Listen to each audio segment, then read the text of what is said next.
The observation deck hummed with the nervous energy of a dozen species, all gathered to witness what the Korvax Alliance deemed an experiment in cross-species diplomacy. Commander Jana Rell stood at the reinforced viewing window, her fingers drumming against the cool metal rail as she watched the pen below. The Vryk's cubs tumbled over one another in a mass of silver-gray fur, razor-sharp claws glinting under the artificial sunlight. "You cannot be serious about this, human." The voice belonged to Kethara, the Vryk's alpha who had traveled 3 systems to personally oversee this meeting. She stood nearly 8 feet tall, her muscular frame covered in the battle scars of 100 hunts, her amber eyes, each the size of Jana's fist, fixed on the human with an intensity that had made hardened soldiers flinch. Jana turned to face her, offering a slight smile. "I've read the reports, Alpha Kethara. I understand the risks. You understand nothing." Kethara's growl resonated through her chest, a sound that triggered primal fear responses in every mammalian species in the known galaxy, except, apparently, in humans. "My people have been apex predators on 17 worlds. Our cubs are born with the instinct to hunt, to kill. They play by tearing apart synthetic prey that would crush your bones. And you," she gestured with one massive claw at Jana's slight frame, "you wish to enter their den? The Alliance believes that if we can establish trust at the earliest stages, the Alliance is staffed by bureaucrats who have never seen a Vryk's feeding frenzy." Kethara's tail lashed behind her, striking the wall with enough force to dent the metal. "I have seen what happens when prey enters that space. I have watched trained soldiers, armored and armed, torn apart in seconds when a single cub felt threatened. And you." She leaned down, bringing her massive head level with Jana's. "They'll tear you apart, human. Slowly, painfully. And I will have to report to your superiors that I allowed an ambassador to be shredded because she was too stubborn to listen." Jana met the Alpha's gaze without flinching. Around them, the other observers had taken several steps back. A Centaurian diplomat had actually left the deck entirely. "Then watch carefully, Alpha," Jana said quietly. "Because this is what humans do." Before Kethara could respond, Jana walked toward the access door. The airlock hissed open with a finality that sounded like a coffin ceiling. Every translator in the room broadcast Kethara's roar of protest. But Jana was already stepping through. The moment her boots touched the soft earth of the pen, 12 sets of eyes locked onto her. The cubs froze mid-play, their powerful bodies tensing.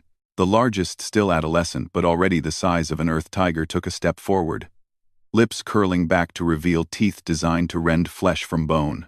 Jana knelt. It was such a simple gesture, yet it sent a wave of confusion through the observation deck. Kethara's claws scraped against the window, ready to shatter the barrier and retrieve what remained of the foolish human. But Jana did something no prey species had ever done in recorded Vryk's history. She lowered her head, exposed her neck, and remained perfectly still. Not frozen in fear, the biological sensors detected no elevation in her stress hormones, but calm, deliberately, impossibly calm. The largest cub approached, each step a careful stalk. His hot breath washed over Jana's exposed skin. One swipe of those claws, one bite, and the experiment would end in predictable carnage. Instead, the cub sniffed her hair, then her shoulder.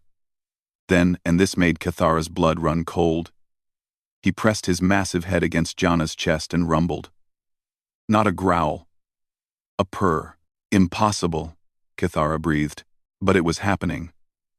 One by one, the cubs approached. They circled Jana, sniffing, investigating, and then impossibly they began to settle around her. The smallest, a female cub named Saro, padded close and lay down at Jana's feet, positioning herself like a guardian rather than a threat. Jana slowly reached out and placed her hand on Saro's head. The cub's eyes closed in contentment. "What is she doing?" asked a Zentari observer.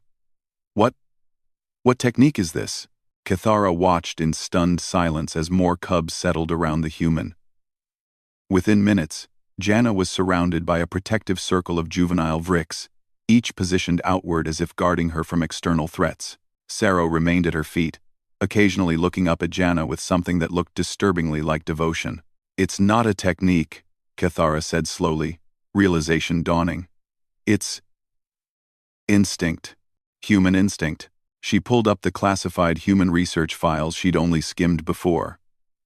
There, buried in the anthropological data, humans had domesticated Earth's apex predators. Wolves, great cats, raptors, species that should have been their natural enemies, became their most loyal companions. Not through dominance or force, but through something the reports called bonding behavior. Humans had evolved alongside predators, learned to read their body language, to communicate in ways that transcended species barriers. They had turned killers into family, and now, on 17 worlds, the most feared predators in the Alliance were settling at a human's feet like guard dogs, Cathara whispered, using the human term from the files. Janna stood slowly, carefully, and the cubs rose with her. She walked toward the exit, and they followed, not hunting, but escorting. Sorrow pressed against her leg, looking up with eyes that reflected absolute trust. When Janna emerged from the pen, Cathara stood waiting. The Alpha looked at her with new understanding, tinged with something that might have been awe, or fear, or both. How? Cathara asked simply. Janna smiled and scratched Sarah's head as the cub pressed against her side. On Earth, we have a saying. Every animal is just 3 meals away from being a friend. But the truth is simpler than that, Alpha. We don't see predators when we look at your cubs. We see children. And humans. She looked up at Kethra. We're very good with children. Chethra. See. We very good with children. Behind them, the observation deck erupted in frantic chatter. Diplomats scrambled to report this development. Scientists demanded immediate access to study the phenomenon. Military strategists began calculating implications, but Cathara only watched as Saro and 3 other cubs refused to leave Janna's side, forming a protective detail around the human as she walked down the corridor. The other species gave them a wide berth, terrified of the Vrix cubs. They didn't understand, Cathara realized. They saw predators, but Janna had shown them something else. Humans didn't just survive in a galaxy full of apex predators. They adopted them, and that, Cathara thought as she followed the human and her new pack, might be the most dangerous thing about humanity after all.